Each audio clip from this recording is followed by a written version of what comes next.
कहानी की शुरुआत एक सुनसान इलाके से होती है जहां पूरी दुनिया ज़ॉम्बी वायरस की वजह से बर्बाद हो चुकी होती है। हर जगह सन्नाटा है और इंसान लगभग खत्म हो चुके हैं। अब कहानी हमें दो दोस्तों बेन और मिकी के पास लेकर आती है जो पहले बेसबॉल टीममेट थे, लेकिन अब इस पोस्ट एपोकैलिप्टिक दुनिया में सर्वाइवर बन चुके हैं। बेन काफी प्रैक्टिकल और सख्त स्वभाव का है, जबकि मिकी डरपोक है और हमेशा अपने हेडफोन्स में गाने सुनकर खुद को इस डरावनी दुनिया से अलग रखने की कोशिश करता है। दोनों जंगलों और खाली घरों में घूमते रहते हैं और खाने पीने का सामान ढूंढते हैं। अगर रास्ते में कोई ज़ॉम्बी मिल जाता है तो उसे मारने का काम हमेशा बेन ही करता है, क्योंकि मिकी में इतनी हिम्मत नहीं होती। एक दिन घूमते घूमते उन्हें सड़क किनारे एक खड़ी हुई कार दिखाई देती है। बेन जैसे ही कार का दरवाजा खोलता है तभी अंदर से एक ज़ॉम्बी औरत निकलकर उन पर हमला करने की कोशिश करती है, लेकिन बेन तुरंत उसके सिर में गोली मारकर उसे खत्म कर देता है। इसके बाद दोनों को पता चलता है कि कार सही हालत में है और स्टार्ट भी हो जाती है, जिससे वे बहुत खुश हो जाते हैं क्योंकि अब तक वे पैदल ही सफर कर रहे थे। कार मिलने के बाद मिकी बेन से कहता है कि वे उसकी एक्स गर्लफ्रेंड के घर चलें, क्योंकि वहाँ उन्हें सामान मिल सकता है। वे घर पहुंचते हैं तो घर पूरी तरह खाली मिलता है और लड़की पहले ही मर चुकी होती है। मिकी वहां जाकर इमोशनल हो जाता है और पुरानी यादों में खो जाता है। वह उसके कमरे से एक म्यूजिक सीडी और उसकी खुशबू वाले कपड़े उठा लेता है। वहीं दूसरी तरफ बेन प्रैक्टिकल चीजें ढूंढता है और उसे बैटरी से चलने वाले 2 वॉकी टॉकी मिलते हैं, जिन्हें वह अपने पास रख लेता है। रात को दोनों उसी कार में सोने की तैयारी करते हैं।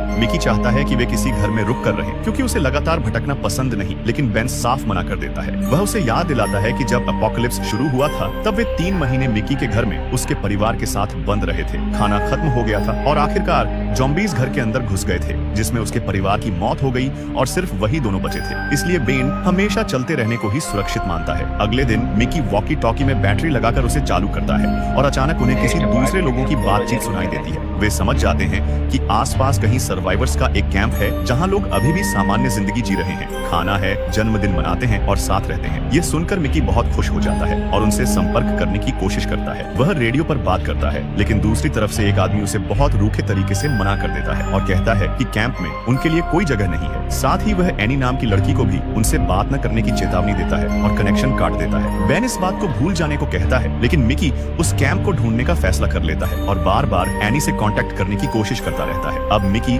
लगातार रेडियो पर एनी से संपर्क करने की कोशिश करता रहता है। बेन उसे समझाता है कि ये बेकार है, लेकिन मिकी को पहली बार उम्मीद मिली होती है कि कहीं लोग सामान्य जिंदगी जी रहे हैं, इसलिए वह मानने को तैयार नहीं होता। कुछ समय बाद दोनों एक पुराने अबैंडन्ड मोटेल के पास पहुंचते हैं। मिकी बिल्डिंग को चेक करने अंदर जाता है, लेकिन अंदर कई ज़ॉम्बीज़ बंद होते हैं जो उस पर हमला करने लगते हैं। वह डरकर तुरंत भागता है और बेन उसे बचाता है। बेन फिर उसे समझाता है कि उसे लड़ना सीखना होगा, लेकिन मिकी अब भी हथियार उठाने से डरता है। एक दिन बेन नदी में नहाने चला जाता है और मिकी कार में अकेला सो रहा होता है। तभी एक लड़की ज़ॉम्बी धीरे धीरे कार के पास पहुंचती है और अंदर आने की कोशिश करती है। मिकी की नींद खुलती है और वह बुरी तरह डर जाता है। वह बेन को आवाज देने लगता है, लेकिन बेन दूर होता है। कुछ